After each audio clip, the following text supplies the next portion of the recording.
Aujourd'hui, on va parler de sécurité et de connectivité et de la convergence qui tourne autour de tout ça et des nouvelles approches de sécurité, des nouvelles façons de consommer la sécurité plus que de nouvelles approches, parce qu'on verra qu'en fait, c'est pas complètement révolutionnaire, c'est plus la manière dont on présente les choses, la manière dont on va consommer la sécurité qui va différer, puisque les composantes qui sont derrière sont des choses qui sont relativement connues.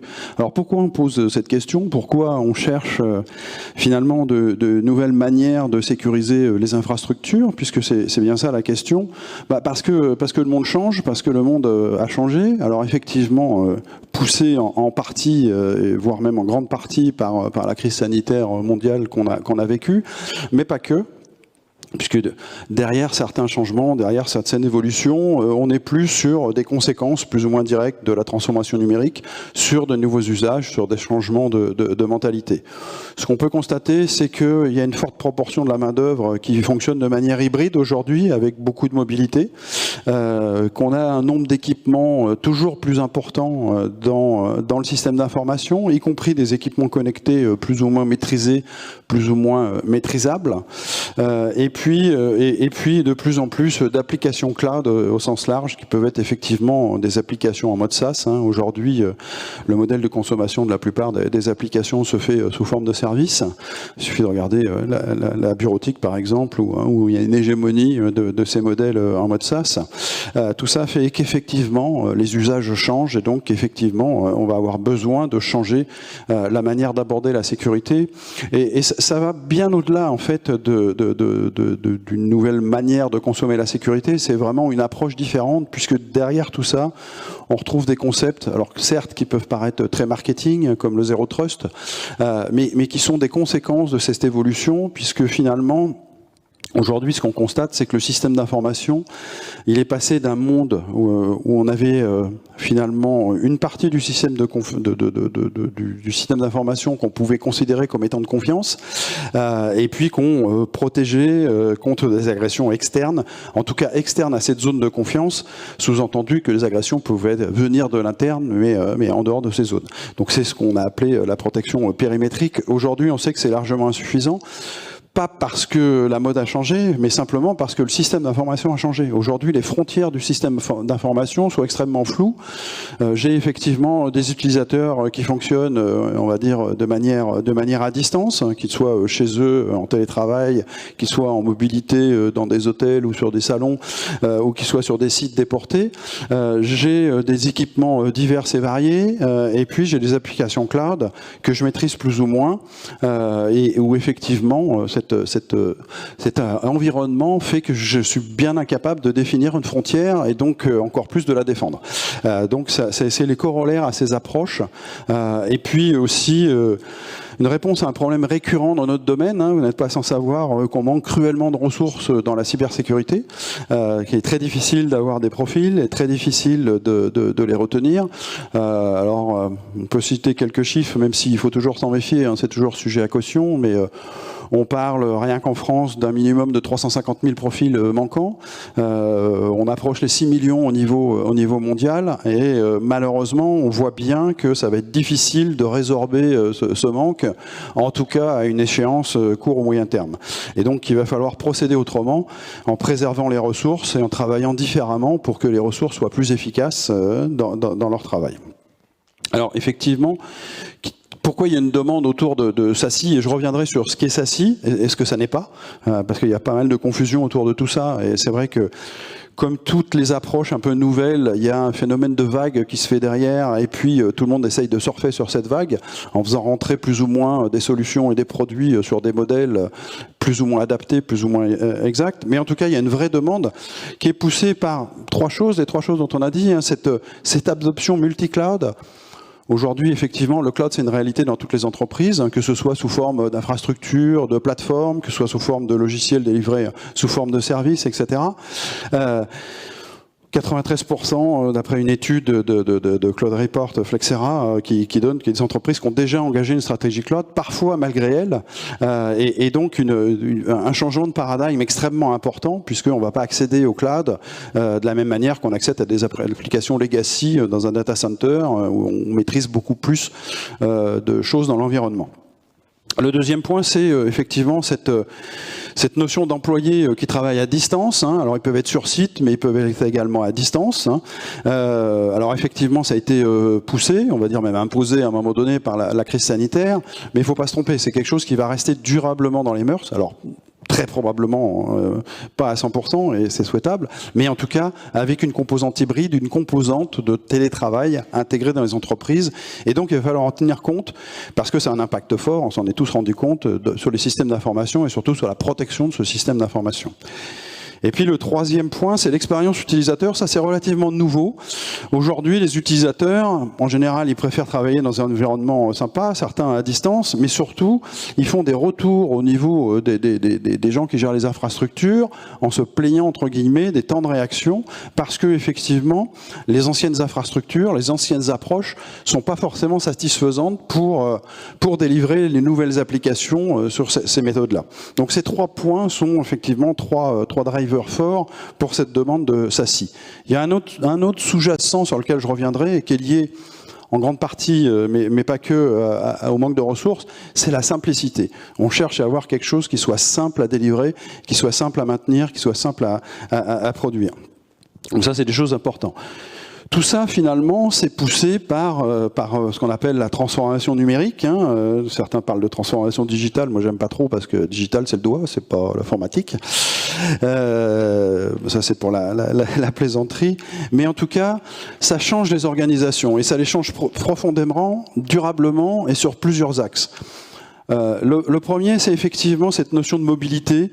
On a une augmentation massive de ressources qui se connectent d'un peu n'importe où et qui vont aller chercher des applications qui, elles aussi, peuvent être un peu n'importe où. Alors quand je dis un peu n'importe où, c'est pas tout à fait exact, mais qui peuvent être dans des clouds, qui peuvent être hébergés chez les fournisseurs d'applications SaaS, etc.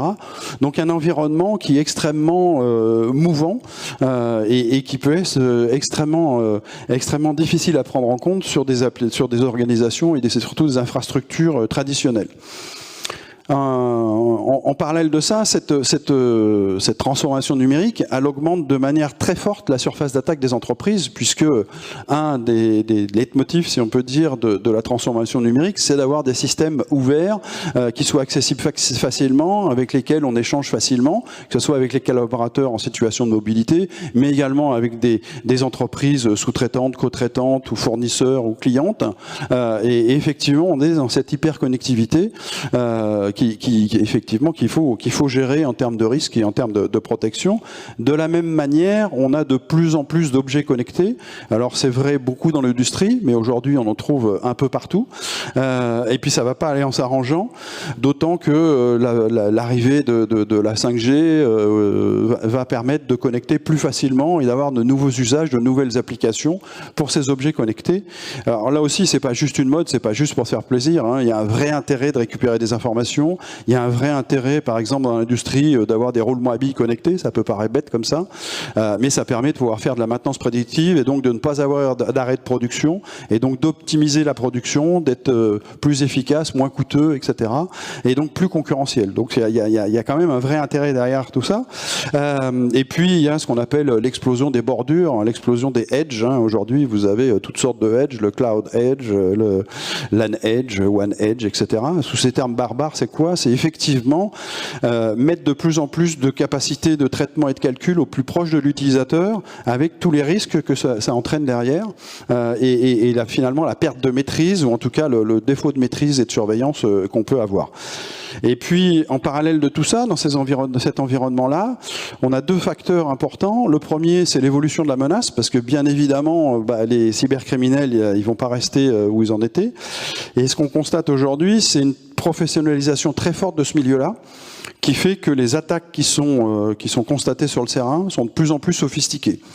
Pourquoi? Parce que le milieu s'est complètement structuré et qu'aujourd'hui, les gens qui ont les compétences, qui développent les codes, qui fournissent les services d'exploitation de ces codes, ne sont pas ceux qui les exploitent. Et ils vont louer ou vendre ces services à d'autres personnes qui ont les moyens d'acheter ça et dont le business, c'est justement d'exploiter ces menaces.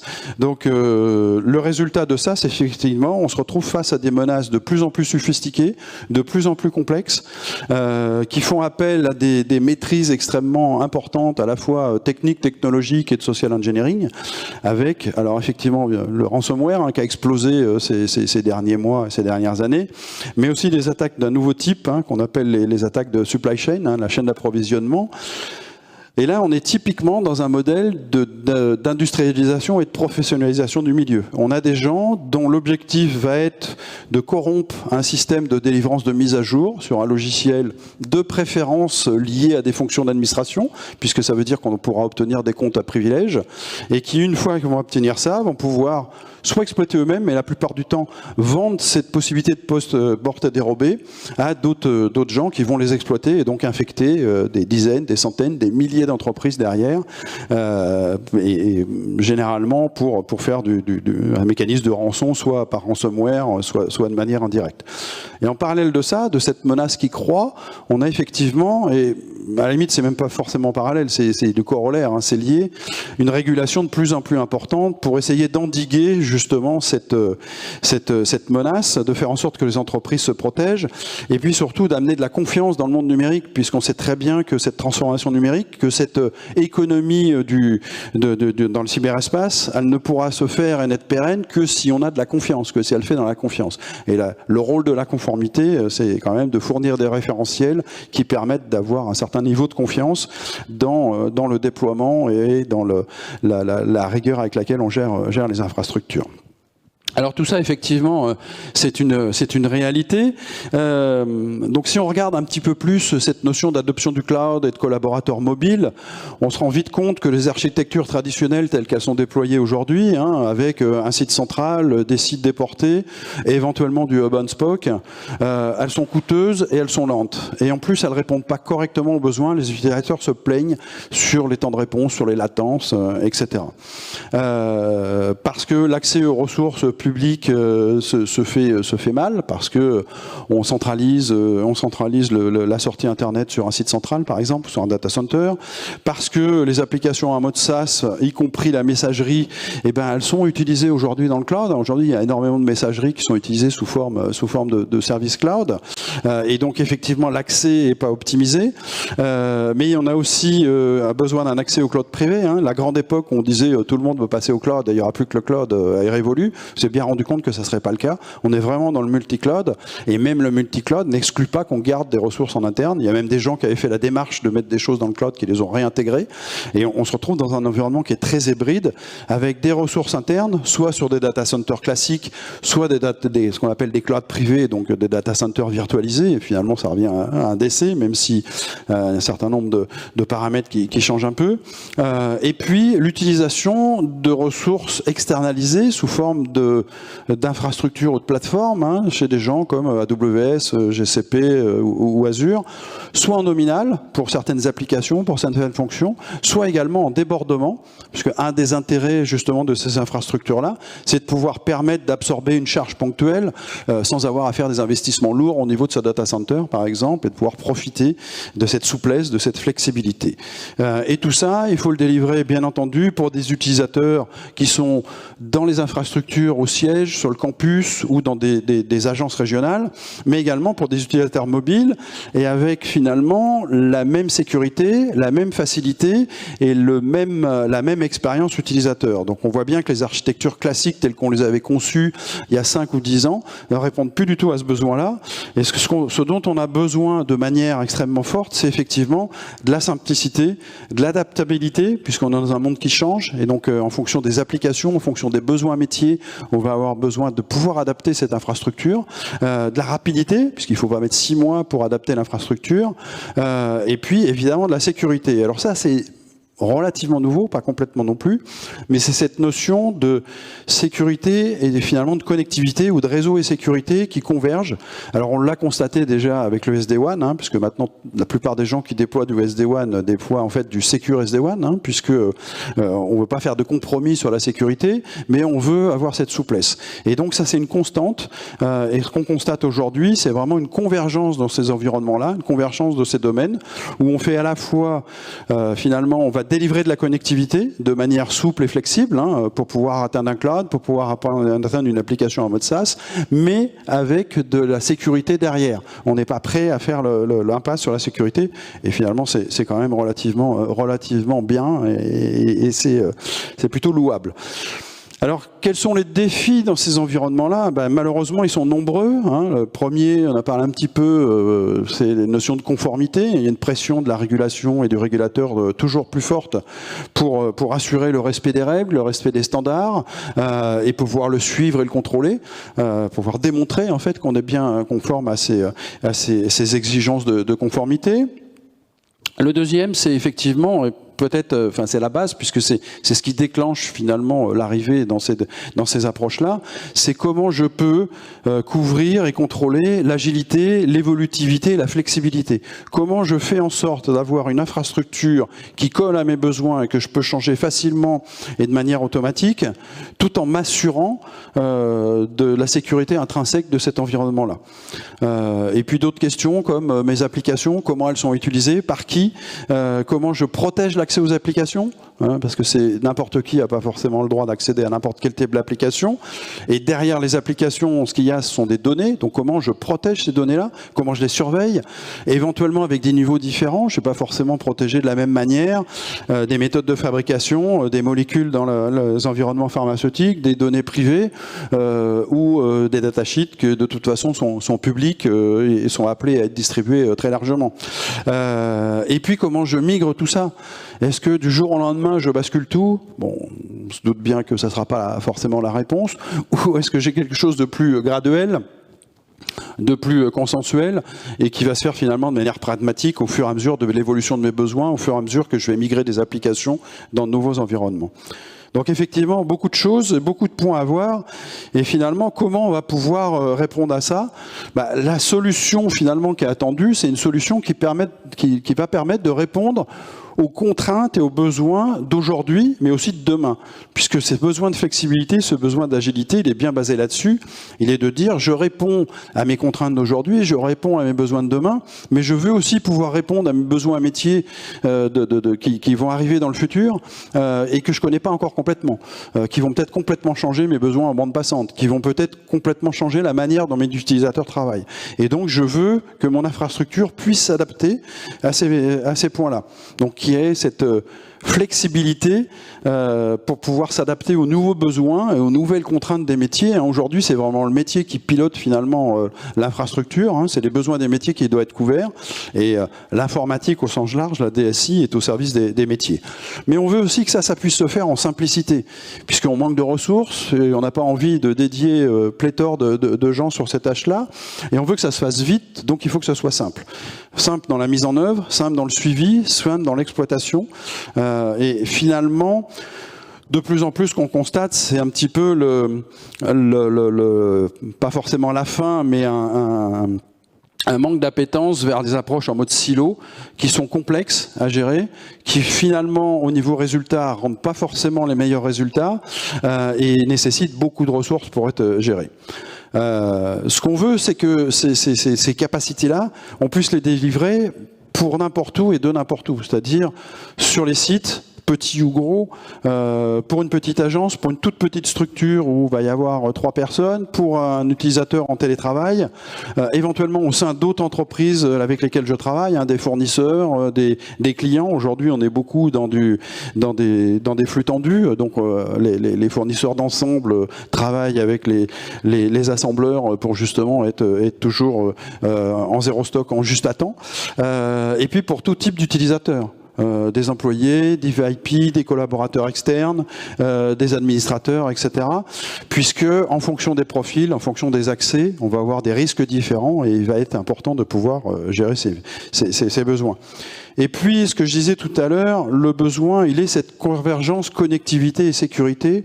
Finalement, on veut mettre la sécurité Un petit peu comme on l'a fait il y a des années avec la qualité, c'est-à-dire que la qualité, c'est pas une fonction en soi, c'est quelque chose qui est transverse. La sécurité, c'est pareil. La sécurité des données, elle doit être assurée d'un bout à bout de la chaîne, de l'utilisateur jusqu'au data center, de l'objet connecté jusqu'au cloud, etc.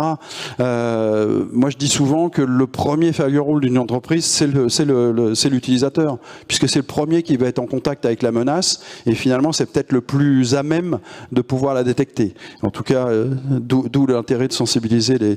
Mais surtout, ce qu'on veut, c'est de pouvoir délivrer de la connectivité en fonction des besoins, finalement, à la demande. Hein. C'est déjà la promesse qu'on avait avec le SD-WAN, hein, Software Defined WAN. On va avoir quelque chose qui s'adapte, qui va aller répondre aux besoins de manière automatisée et en fonction des évolutions, mais surtout on ne veut pas faire ça au détriment de la sécurité. Donc effectivement il y a cette convergence dans le sens où on va déployer les deux en même temps, ou plus exactement on va déployer des moyens de communication, de la connectivité, qui sera sécurisée et qui pourra être sécurisée en fonction du risque. C'est-à-dire je ne vais pas forcément sécuriser de la même manière l'accès d'un utilisateur à l'intérieur de l'entreprise qui utilise un poste de travail géré par l'entreprise sur un data center interne qu'un utilisateur en télétravail qui se connecte sur une application cloud. On voit bien que les risques ne sont pas les mêmes, que les possibilités de corruption sont pas les mêmes, même s'il n'y a jamais zéro risque, mais on va pouvoir moduler cette sécurité en fonction des environnements. Donc la promesse de tout ça, c'est effectivement quelque chose qu'on appelle SASI. Alors c'est pas quelque chose de complètement nouveau, mais c'est pas quelque chose de très ancien. C'est quelque chose qui a été défini en 2019 par le Gartner. Donc Secure Access Service Edge, donc un service d'accès sécurisé en bordure. Donc c'est vraiment quelque chose qui se positionne comme étant de la convergence réseau et sécurité, une capacité d'aller connecter des utilisateurs qui se trouvent n'importe où vers des ressources qui se trouvent n'importe où, de manière sécurisée. Donc en fait, ce que définit le Gartner, sont des capacités WAN, puisqu'on parle de se connecter de n'importe où vers n'importe où, complètes, avec des fonctions de sécurité réseau complètes, telles que de la gateway, du Secure Web Gateway, que du CASB, du Firewall, du ZTNA, etc. Et l'idée de ça, c'est pour répondre et pour soutenir les accès dynamiques des entreprises liées à la transformation numérique. Donc voilà comment ça a été défini par le Gartner. Ce qu'il faut bien voir, c'est que le Gartner n'est pas parti de solutions existantes en disant bah, ça c'est du SASI et voilà ce que ça fait, mais qui est parti du besoin en disant bah, les entreprises ont besoin d'un service d'accès sécurisé et c'est le SASI et c'est ce qui va arriver à l'avenir. Donc c'est un peu comme ça que ça s'est passé. Alors ce qui peut être intéressant, c'est de voir ce qu'est pas le SASI, parce que on est dans un domaine, je le disais un petit peu tout à l'heure, où il y a une notion de, non pas de mode, mais tout le monde surfe un peu sur cette vague du SASI au niveau marketing, et tout le monde essaye de tordre un peu les différentes solutions pour qu'elles rentrent dans le modèle. Donc on trouve un peu de tout dans le domaine, et il y a énormément de gens, si vous allez les voir et vous demandez qu'est-ce que fait votre solution SASI, il y a des chances qu'ils vous disent bah, elle fait ça, et vous vous rendrez compte que c'est pas exactement la même chose que le concurrent d'à côté ou le confrère. Donc on va peut-être commencer par dire ce que ça n'est pas. Une offre SASI, c'est pas une Web Security Gateway. Pas du tout. Même si la Web Security Gateway fait partie intrinsèque du SASI au niveau du service, c'est une composante importante, mais ce n'est pas que ça. Ce n'est pas non plus un CASB. Le CASB, effectivement, fait partie de l'offre de base de SASI, puisqu'il va bien falloir protéger ces logiciels en mode SaaS. On ne va pas laisser les accès sans aucune surveillance, mais là aussi, c'est qu'une composante du service. Ce n'est pas non plus un firewall as a services, hein, un pare-feu en mode service. Ça en fait partie, évidemment. On ne va pas laisser les flux transiter n'importe où, n'importe comment, sans avoir un droit de regard et sans les contrôler, mais c'est qu'une partie de la solution. Et puis c'est pas non plus un mécanisme d'accès au réseau, d'authentification générale multifacteur. Oui, ça en fait partie, mais c'est pas que ça. Le SASI, c'est un peu tout ça et un peu plus en fait. C'est vraiment une approche de sécurité, c'est vraiment une approche de type plateforme. Et c'est là où ça révolutionne un peu les choses, c'est là où ça change un peu la donne, puisqu'on n'est plus du tout dans des solutions qu'on constitue au fur et à mesure et qu'on essaye de faire fonctionner ensemble. On est sur des solutions qui sont, je dirais, packagées et qui vont être fournies sous forme de services, puisque en fait c'est ce qui permet d'avoir cette notion de simplicité. Alors moi ça m'amuse beaucoup parce que il y a longtemps maintenant, il y a un peu plus de 20 ans, j'avais avec des copains, on avait créé ce qu'on peut considérer comme le premier MSSP en France, hein, ça s'appelait pour les anciens ici, ça s'appelait mondesi.com, et en fait ça n'a pas marché du tout parce que à l'époque, aller voir les clients en leur disant bonjour monsieur, on va vous sécuriser en utilisant le lien qui est le premier vecteur de menace chez vous, et ben ça fonctionnait pas, ils nous ont jamais cru et on a eu beaucoup de mal à se développer. Mais c'était une super expérience et c'était, alors je dirais pas que c'était du SASI parce qu'on n'allait pas aussi loin que ça, mais l'idée c'était bien ça, c'était de fournir un ensemble de services de sécurité. Donc on avait du firewall sous forme de service, on avait de l'antivirus, voilà, on avait un certain nombre de fonctions, on avait de la protection DNS, etc. Et c'était un peu cette idée-là, c'était de fournir de la sécurité de manière managée finalement et de manière simple, sans avoir forcément beaucoup de compétences en interne. À l'époque, c'était plutôt une offre qu'on destinait aux TPE et petites PME. Et ben, le SASI, c'est un peu cette même approche, sauf qu'on va beaucoup plus loin. Et puis surtout, c'est poussé par des besoins qui sont différents. À l'époque, on n'avait pas forcément besoin de cette flexibilité, cette agilité. Aujourd'hui, c'est un fait, il faut que l'infrastructure s'adapte. Donc c'est extrêmement important. Alors si on regarde un peu au niveau des niveaux fonctionnels de SASI, on s'aperçoit que, tel que défini par le Gartner, on a des fonctionnalités, on va dire, qui sont obligatoires, donc qui font forcément partie de cette offre SASI, et puis d'autres qui sont recommandées ou optionnelles, c'est-à-dire additionnelles, sachant que la liste ici n'est pas forcément exhaustive, hein, mais c'est ça. Ce qu'on va forcément retrouver en termes de fonctions, là encore, hein, je ne parle pas forcément de solutions, hein, au niveau du SASI, c'est des fonctionnalités de type SD-WAN. La capacité de pouvoir délivrer du réseau de manière souple et flexible pour tout type d'utilisateur, couplé à des fonctions de Web Security Gateway et de Firewall nouvelle génération, hein, sous forme de service, couplé à du CASB, puisque effectivement, il va bien falloir prendre le cloud privé, le cloud public et le SaaS. Et puis du ZTNA, hein, puisque, je le disais tout à l'heure, hein, le système d'information, il a perdu, enfin en tout cas, on a du mal à définir ses limites, donc il va être, on va pas pouvoir faire confiance. On ne pourra jamais garantir qu'aucun élément du système d'information sera jamais compromis. Et donc, par défaut, on va demander de montrer, entre guillemets, patte blanche pour accéder au système d'information. Et puis, d'autres fonctions recommandées qui vont un peu plus loin dans la sécurité, comme du sandboxing. Aujourd'hui, c'est quand même une bonne protection contre les ransomware.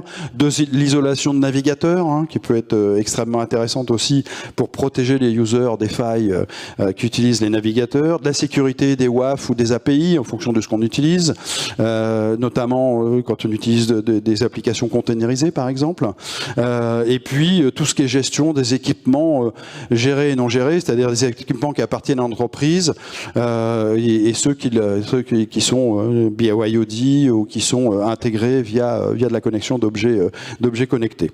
Et puis en optionnel, on peut rajouter de la sécurité du Wi-Fi, du VPN, et puis tout ce qui est sécurité du edge computing en fonction des conditions. Mais en tout cas, ce qu'on voit, c'est qu'il y a un socle commun qui est tout un ensemble de services qui va quand même assez loin, puisque ça coûte les fonctions de connectivité avec la partie SD-WAN et de sécurité avec la Web Security Gateway, le firewall et la notion d'accès Zero Trust. Ça, c'est le cœur de la partie SASI. Et ça veut dire quoi? Ça veut dire que les offres SASI sont des frameworks. On est vraiment sur une offre d'ensemble, sur un framework qui va répondre à tout un ensemble de besoins.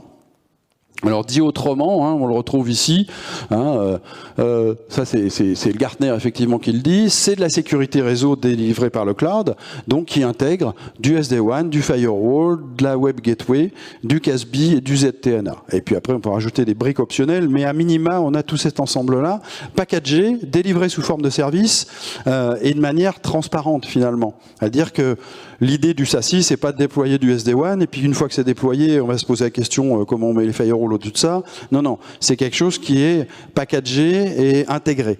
On délivre de la connectivité, dans cette connectivité, la sécurité, et la sécurité, elle fait intervenir des fonctions de firewall, des fonctions de web gateway, des fonctions de CASB, etc., et des fonctions d'authentification. On est vraiment dans ce domaine-là. Alors ça tombe plutôt bien parce que nous, ça fait maintenant quelques années qu'on milite pour cette approche de type plateforme. Donc c'est effectivement quelque chose qu'on... So this is part of our DNA, of our way to find solutions and integrate these solutions. And the Forti SASE is indeed a platform, but we already have a platform, so it wasn't too much of an effort. So we wanted to deliver security throughout the change, at any time, at any place. Because SASE means that you are your own supplier, of course, even though we can have integration, but the core is unique. And beyond this, we have other benefits. The network based on security, the SDN, the Work Security Gateway, and integrating all this in one system that becomes a SASE platform. There is also the TNI, the access to terminals, the management of identities.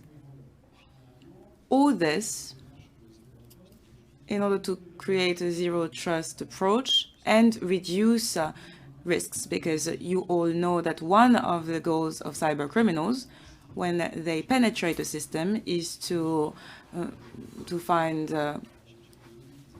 data, the data they want, and ask for money in the form of a ransom or in any other way, depending on the context.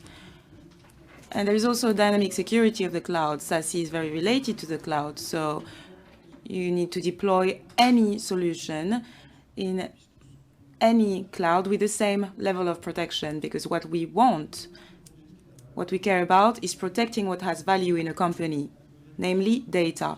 And data can have various forms in a cloud, in a computer, in a private or public cloud, or cloud belonging to an app in SaaS mode. It can be in a data center. It can be anywhere.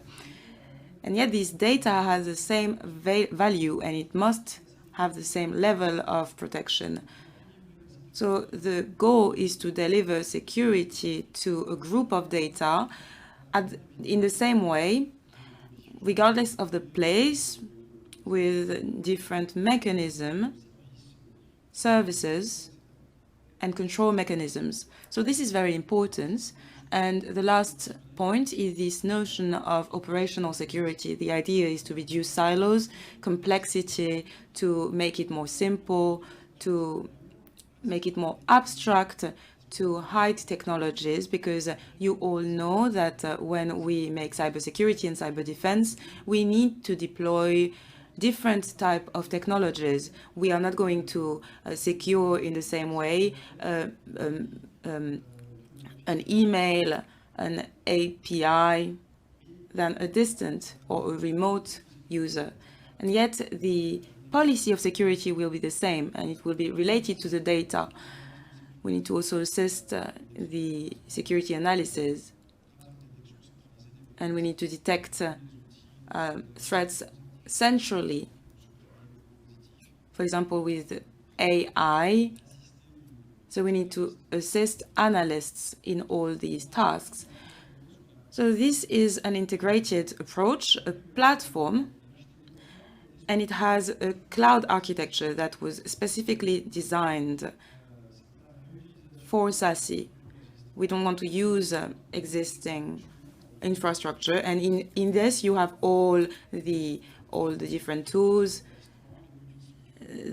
We protect small companies, big companies, so everything is integrated in the form of a service that will meet the needs of these companies. And we also find different levels, the network and security in the form of a service. Obviously, this is logical, but this is really what it is. And this is what we find here in the way in which we deploy a service. All workers have access.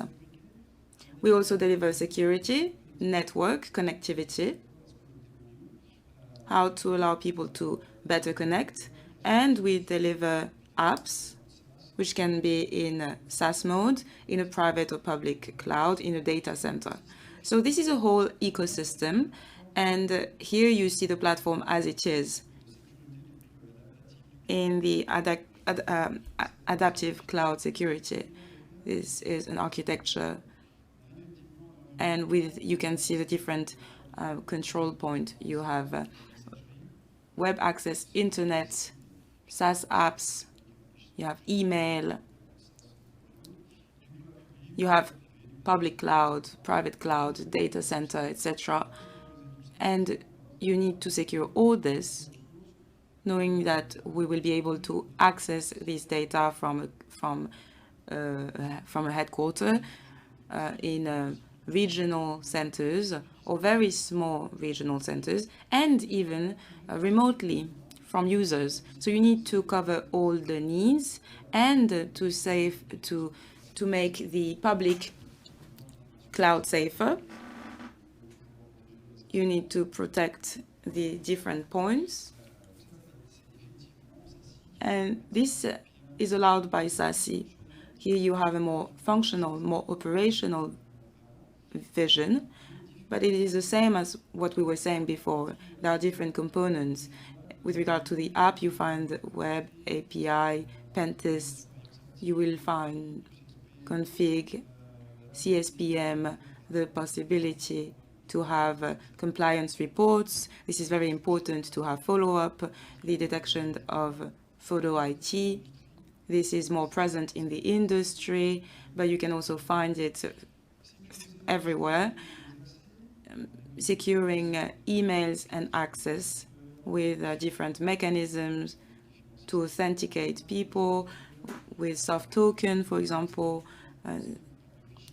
launching phishing campaigns in order to test security and also to test users, because people say they are the first driving force of security vulnerabilities, but I think they are also the first protection. We need to secure a remote user, and this works in the cloud. There is a person that allows this user to connect it to the cloud, and then depending on what he uses, WES or else, he can connect via links, and these links can be on data centers, internal data centers. And behind all this, you need to operate it all with security, automation. So the point is to make it very simple. We don't need a whole army of people in order to manage security. And with regard to monitoring the cloud, how can we use the cloud? What happens? How can we respond to incidents? All this is covered by SASE, and this is the promise of SASE. So before answering to questions, I'd like to say that I don't think that in the near future, SASE will replace all the rest.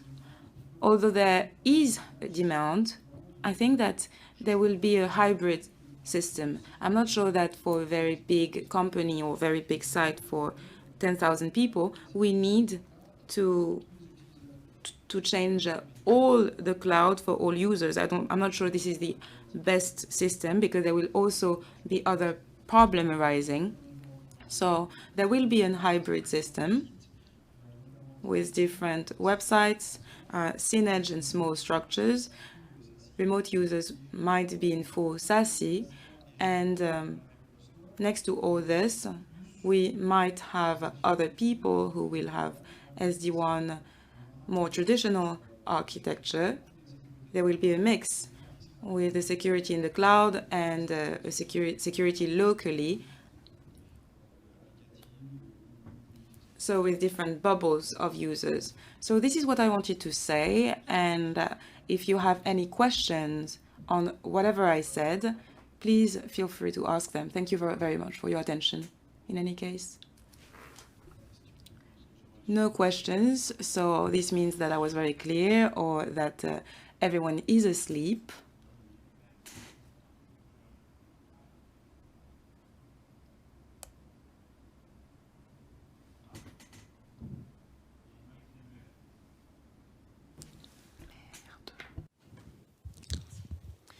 Oui, bonjour. Bonjour. Donc, les plateformes de services que vous mettez à disposition pour accéder à ces ressources SASI que vous proposez dans votre solution Fortinet, ça veut dire qu'elle est déployée sur des plateformes ou des data centers Fortinet un peu partout. Oui. Est-ce que vous pourriez nous en dire plus sur cette connectivité? Et je pense que c'est certainement lié au rachat d'Opera Networks que vous avez opéré. Alors, ça en fait partie. Opaque Networks, oui, en fait partie, effectivement, mais pas que. Pour la partie data center, effectivement, c'est une question importante, puisque vous l'avez bien compris, à partir du moment où on délivre les services dans le cloud, il n'est pas question pour un utilisateur à Singapour d'aller chercher un cloud qui soit aux États-Unis ou n'importe où. Il a besoin d'un cloud le plus proche de lui possible. Donc l'idée, c'est bien ça. On est en train de déployer des clouds pour délivrer ce service-là. En fait, on s'appuie sur Equinix et donc on délivre dans les data centers Equinix ces services-là qui nous permettent deux choses. Un, d'avoir une répartition à peu près équitable au niveau du monde pour pouvoir couvrir tous les besoins. Et deuxièmement, avoir des liens de peering avec les grands cloud providers. Parce que là aussi, c'est un enjeu. Si vous vous connectez à un cloud pour aller chercher effectivement de la connectivité sur Google Cloud Platform ou AWS ou peu importe, vous ne souhaitez pas forcément le faire avec des liens qui soient de mauvaise qualité. Au contraire, vous cherchez à avoir un lien rapide et à optimiser l'utilisation du cloud. Donc c'est bien pour ça qu'on a choisi Equinix. C'est pour pouvoir avoir à la fois cette présence internationale et ce peering avec les grands opérateurs qui permet de répondre aux besoins, puisque un des enjeux du SASI, il est là, effectivement. Ça a répondu à votre question ? Oui. Donc c'est actuellement en cours, finalement. Oui, aujourd'hui, il y a des clouds qui sont ouverts aux États-Unis, au Canada, en Allemagne. J'avoue qu'en Asie, je me souviens plus lequel a été ouvert, mais enfin voilà. Et il y a un plan qui va jusqu'à mi-2022 pour ouvrir 16 data centers répartis autour du monde. Et après, il y en aura probablement d'autres, mais qui se répartiront en fonction de la quantité de connexions, en fait. D'accord. Quand vous parlez de connectivité adaptée, finalement, avec des peering et des grands cloud service providers, ça veut dire que vous allez aussi peut-être aider vos clients à prendre des solutions chez ces cloud service providers, ou alors c'est juste vous qui avez une offre de peering pour faciliter l'interco? Non, on a juste une offre de peering pour faciliter l'interco. Nous, on est agnostique par rapport au cloud provider. Alors aujourd'hui, pour être transparent, on n'a pas forcément de lien de peering avec tous. C'est AWS, Azure, GCP. On regarde pour Oracle. Dans certaines zones, on regarde pour Alibaba Cloud. Et puis après, c'est pareil. Ça sera en fonction des besoins. Mais je pense que avec ce panel-là, on a quand même une couverture des besoins assez fort. Et puis après, il faut aussi que c'est du sens. C'est-à-dire, il faut aussi que ces providers-là, ils aient à la fois des liens disponibles et des data centers suffisamment proches.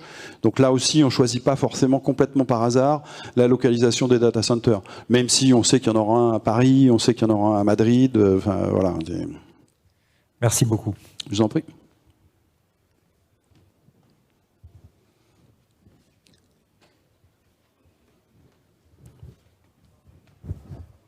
Bonjour. Moi, je voulais juste que vous me réexpliquiez comment ça marchait au niveau des utilisateurs. Est-ce qu'on doit déployer un agent sur chacun des terminaux, ou est-ce qu'il y a des choses qui peuvent être faites aussi au central, au niveau de l'entreprise, pour faciliter les déploiements, des choses comme ça? L'agent, en fait, il a pratiquement, pour simplifier, il a un seul rôle qui est de faire le split tunneling.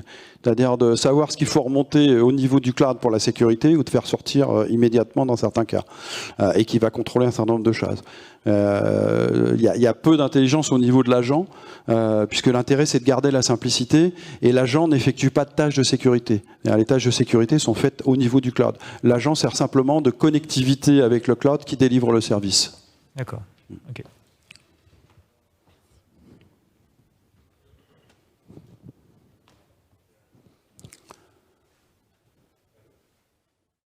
Eh bien, je crois qu'on est dans les temps, donc si nous n'avons pas d'autres questions, il me reste à vous remercier. Et si vous avez d'autres questions ou sur d'autres sujets, n'hésitez pas, vous pouvez passer sur notre stand. Si je ne dis pas de bêtises, nous sommes sur le stand A20. On a également un stand dans la zone opérationnelle technologie avec des solutions et des approches plus sécurité industrielle. Voilà, merci beaucoup en tout cas, et je vous souhaite une excellente fin de salon. Merci.